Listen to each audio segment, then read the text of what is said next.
में जमकर पढ़ाई करो ताकि जवानी सुख से जी सको, जवानी में जमकर कमाई करो ताकि बुढ़ापा सुख से जी सको, और बुढ़ापे में जमकर पुण्याई करो ताकि अगला जन्म भी सुख से। इसलिए बचपन और जवानी तो केवल इसी जन्म की व्यवस्था के लिए होती है, लेकिन इंसान का बुढ़ापा वो जिंदगी का गौरवमय पल होता है जिसमें आदमी अपने इस जीवन को भी सार्थक करता है और अगले जीवन को भी सार्थक करता है। सफल जीवन जीने के लिए जवानी होती है, बोल सफल जीवन जीने के लिए जवानी होती है, पर सार्थक जीवन जीने के लिए बुढ़ापा होता है। इंसान की सफलता यही रह जाती है, पर इंसान के जीवन की सार्थकता उसके साथ जाती है। जीवन तो सूरज की तरह गतिशील है। देखो, भोर हुई यानी हम मां के पेट में है, दिमाग में ले लो, सूर्य की गति के साथ हमारा जीवन।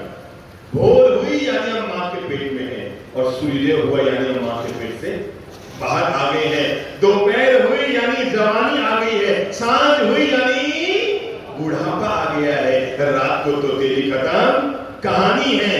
भोर के साथ जिंदगी शुरू होती है और सांझ होते होते जिंदगी पूरी होती है। दुनिया में कोई भी इंसान धरती पर आता है ना, तो केवल 3 ही सांसें लेकर आता है। कितनी?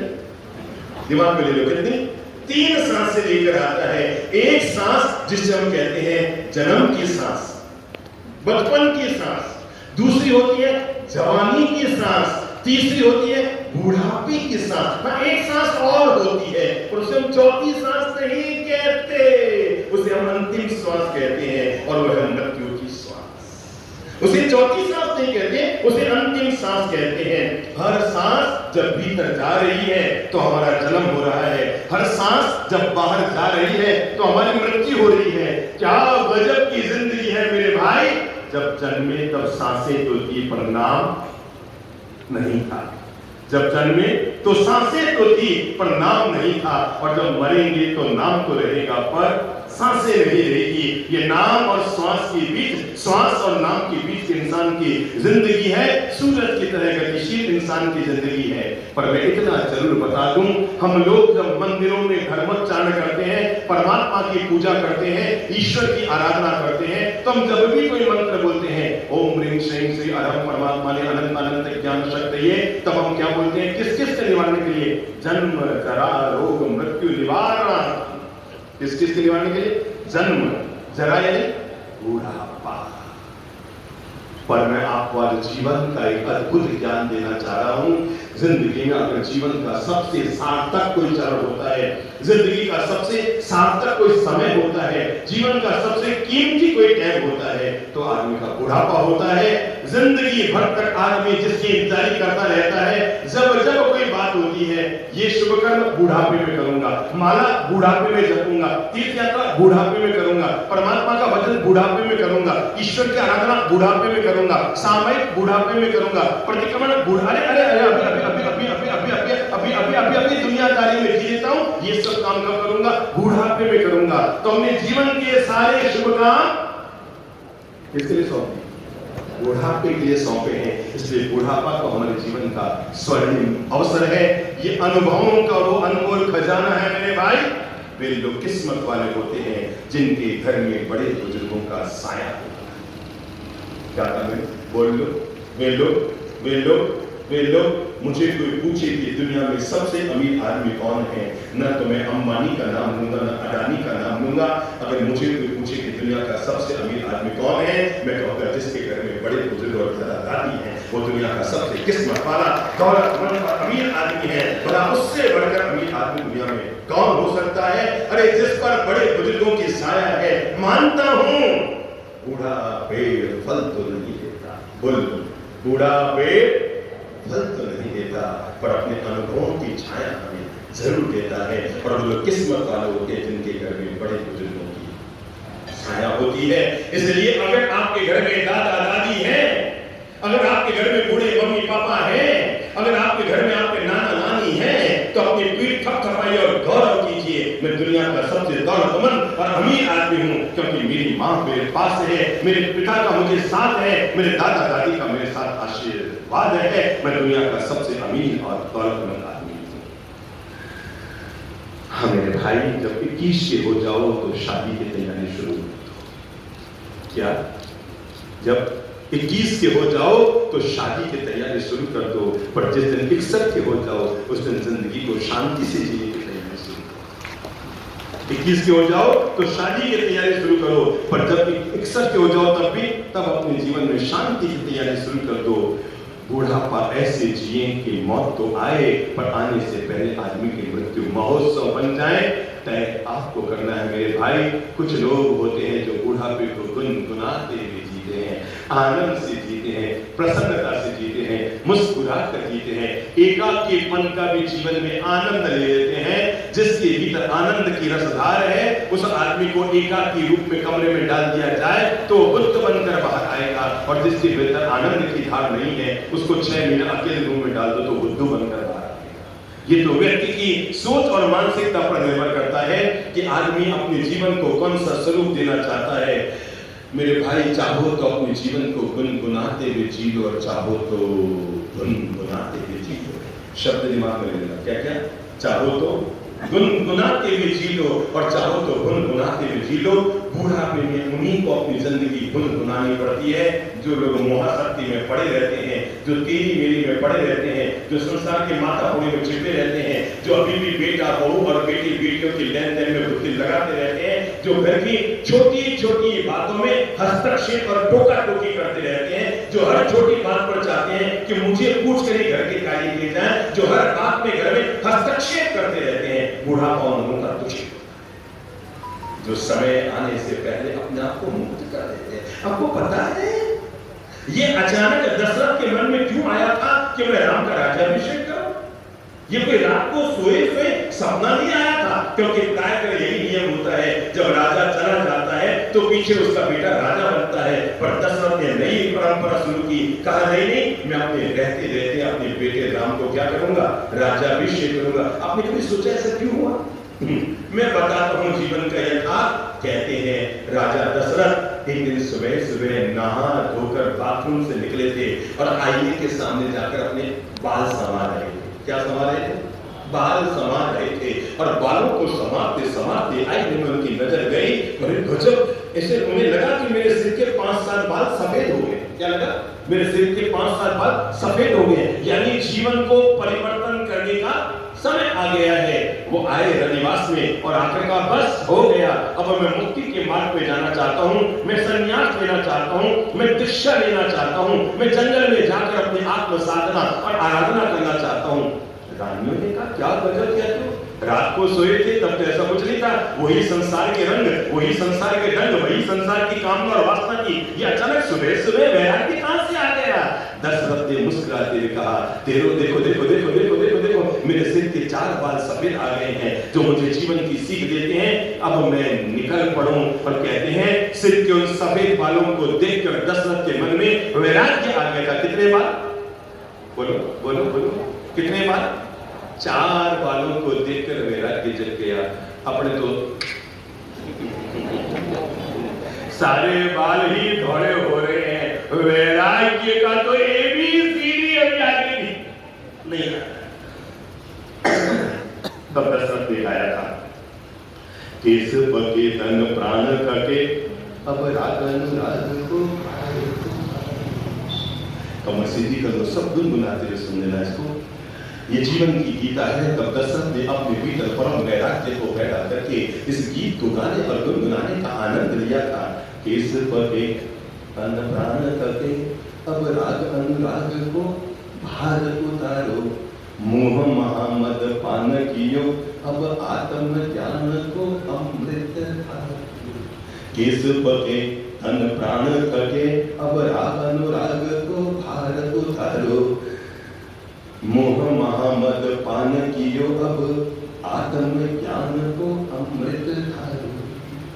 जीवन के अंतिम अध्याय में त्याग करो और दिशा धारो, पुत्र को सौंप के राज और पाठ, करो व्रत आपन जन्म सुधारो।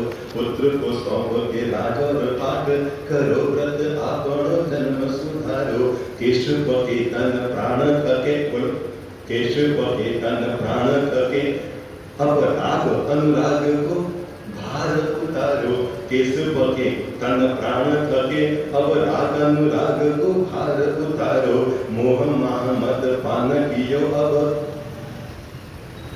आत्म ज्ञान को अमृत धारो, पुत्र को संपके राज और पाठ, करो व्रत आपनो जन्म सुधारो, जीवन के अंतिम अध्याय में त्याग करो और दीक्षा धारो, जीवन के अंतिम अध्याय में क्या बोलो, त्याग करो और दीक्षा धारो।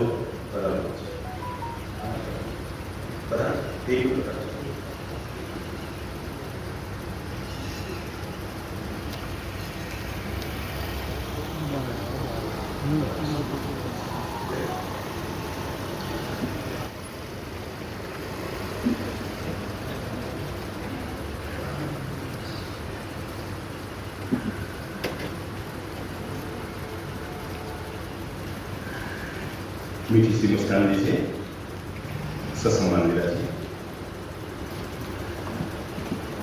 ईश्वर के तन प्राण थके, फिर से बोलो, ईश्वर के कम से कम जिनके पक्के हैं वो तो छू के देखो,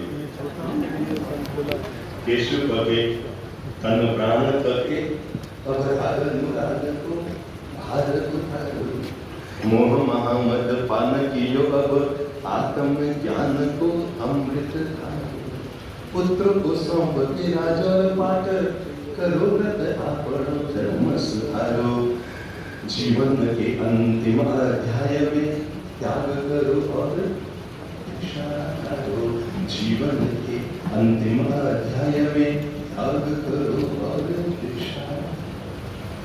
चार चरण हैं जीवन को जीने। हमारी भारतीय संस्कृति ने युगों युगों से इंसान को जीने के चार अध्याय दिए हैं, चार चरण दिए हैं, और जो व्यक्ति इन चार चरणों से बराबर व्यवस्थित रूप से गुजर जाता है, वो व्यक्ति अपने जीवन को सुखी भी कर लेता है, सफल भी कर लेता है, सार्थक भी कर लेता है, और मरने से पहले अपनी मुक्ति की व्यवस्था भी कर देता है। मेरे भाई, जो लोग अपनी जिंदगी को सही ढंग से नहीं जी पाते ना, उनके मरने के बाद कोई शोक श्रद्धांजलि आयोजित की जाती है, एक तस्वीर लगाई जाती है, 50 लोग आते हैं, फूल चढ़ाते हैं और शोक श्रद्धांजलि व्यक्त करते हैं, और सब लोग क्या बोलते हैं उस समय श्रद्धांजलि व्यक्त करते हुए, हे भगवान, जैसे समझ लो किसका नाम लो, जैसे आपका किसी का सहवास होगा, किसका कोई नाम बोलो ना, जैसे समझ लो किसी का भी सहवास हो, किसको लोग आएंगे, एक माइक लगा रहेगा, आपका ही भविष्य बता रहा हूं, आप जाएंगे, जाने के बाद तैयारियां होगी, किसकी तैयारियां होगी, ले जाने की तैयारियां होगी, कफन लाया जाएगा, बांस लाए जाएंगे, डोरियां लाई जाएगी, और बांध बूंद के जैसे तैसे फटाफट रवाना किया जाएगा। मैं आपको कैसे बताऊं, मैं बच्चा था, अपने बचपन के याद आपको बता रहा हूँ। हम तो आज भी बच्चा ही, कोई बड़े नहीं हो गए हैं, पर जब उम्र से भी बच्चा था तब की बात बता रहा हूँ। हमारे मोहल्ले में ही जहाँ हम रहते थे, एक बूढ़ी माता जी का स्वर्गवास हो गया, और एक अद्भुत संत बनने से पहले में घटना मैंने क्या देखी, मुझे पूरे जीवन का विज्ञान और ज्ञान मिल गया। हम देखा करते थे कि उनके मुंह में एक दांत सोने का था। यहाँ पर पुराने जमाने में हो सकता है आप में से किसी ने देखे होंगे, महिलाएं सोने का दांत, किस किस ने देखे सोने के दांत लगे हुए होंगे, 2-4 के ना सोने के दांत लगाते थे। मैं रोज सोचा करता था, क्योंकि हमारी माता जी महाराज संतों के यहाँ जाती, प्रवचन सुन के आती, तो रोज हम शाम को हम बच्चों को बैठ करके अच्छी अच्छी बातें जो आज महाराज साहब ने बताई, हम तो सुबह स्कूल चले जाते थे, पर हमें आके वो सुनाया करती थी। तो रोज कहते थे, संत महाराज कहते हैं दुनिया में सब नश्वर है, आदमी कुछ भी साथ में ले जा सकता है, अपन जो कमाते यही रह जाता है। मैं बचपन में मेरे मन में बार बार आता था, मैंने कहा माँ जी बड़ी चालाक है भाई, इसने क्या किया, अपने दांतों में सोना लगा दिया। अरे बाकी सब उतार देंगे, चूड़ियां उतार देंगे, और ये पायल उतार देंगे, और ये नाक का क्या मतलब, वो ये क्या कहते हैं नाक वाले को, ये भी निकालेंगे, कान वाले को भी निकालेंगे, पर दांत में सोना लगा दिया, ये तो अगले जन्म में साथ जाएगा ही जाएगा। पर ये मेरे बचपन का भ्रम तब टूट गया। मैं संत बना उससे पहले उस माँ जी का स्वर्गवास हो गया। शाम को हम गए, पूरे परिवार के लोग गए, शोक श्रद्धांजलि दे रहे थे। माता जी का अगले दिन सुबह दाह संस्कार था। सुबह में गया तो देखा उनको वो मतलब वो क्या वो बांस पर लेटा कर वो सब तैयारी हो रही थी जाने की, और मैंने देखा कि वो माता जी का जो मुंह था उसमें रुई भरी हुई। मैं समझा नहीं रुई क्यों भरी है, माता जी मुंह में रुई क्यों भरी, मैं समझा नहीं। मैं बचपन में थोड़ा सा ऊंचा चला था, ऊंचा चला मतलब शैतान ने, ये भी कोई तरीका होता है, घर से बोलिए शैतान, मुंचाचरे का मतलब शैतान नहीं होता है, थोड़ा चंचल प्रकृति का। खुद का बेटा हो तो शैतान को भी मुंचाचरा कहते हैं, और दूसरे का हो तो मुंचाचरे को भी शैतान कहते हैं।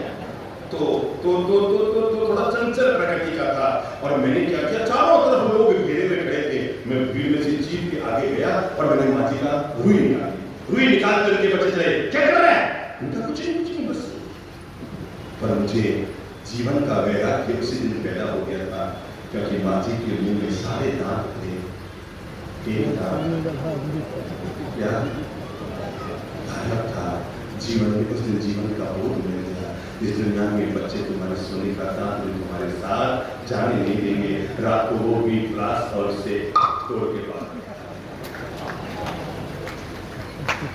ये जीवन का एक हाथ है। बिल्कुल ऐसी आवाज होगी जैसे मैंने की ना, वो दांत को तोड़ के जब बाहर निकालेंगे, सोने का दांत झट से बाहर निकाल लिया जाएगा।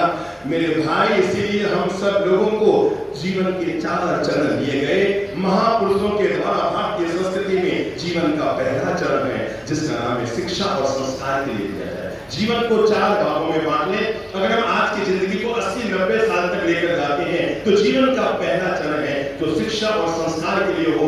20-22 साल तक व्यक्ति शिक्षा और संस्कार के लिए अपने आप को समर्पित करें। जीवन का अगला चरण है सुख समृद्धि और संसार की बढ़ोतरी के लिए आदमी अपना कदम आगे बढ़ाए, यानी वो संसार में प्रवेश करे, आने वाले 20-25 साल तक संसार में जीने। व्यक्ति का तीसरा चरण होता है जहां पर व्यक्ति जिंदगी में धर्म कर्म करने की व्यवस्था शुरू करता है, जिसको हमारे भारतीय संस्कृति ने भगवान प्रस्थ आश्रम की संज्ञा दी कि आदमी घर में रहते हुए भी अपना पुण्यार्जन का काम शुरू कर दे, सत्कर्म का काम शुरू कर दे, अच्छे नेक काम करना शुरू कर दे। और जीवन का चौथा और अंतिम चरण है जिसको हमारी संस्कृति ने संन्यास आश्रम कहा है, यानी व्यक्ति अब मरने से पहले अपनी शांति और मुक्ति की व्यवस्था जरूर कर ले। मैं कहूंगा हम लोग संसार में जन्मे हैं, संसार में जी रहे हैं, पर परमात्मा से इतनी सी प्रार्थना करना, मैं रहूं संसार में, जीऊं संसार में, पैदा हुआ संसार में, पर कभी भी संसार में मरूंगा नहीं। मरूं उससे पहले संत का आना मेरे शरीर पर जरूर आ जाए,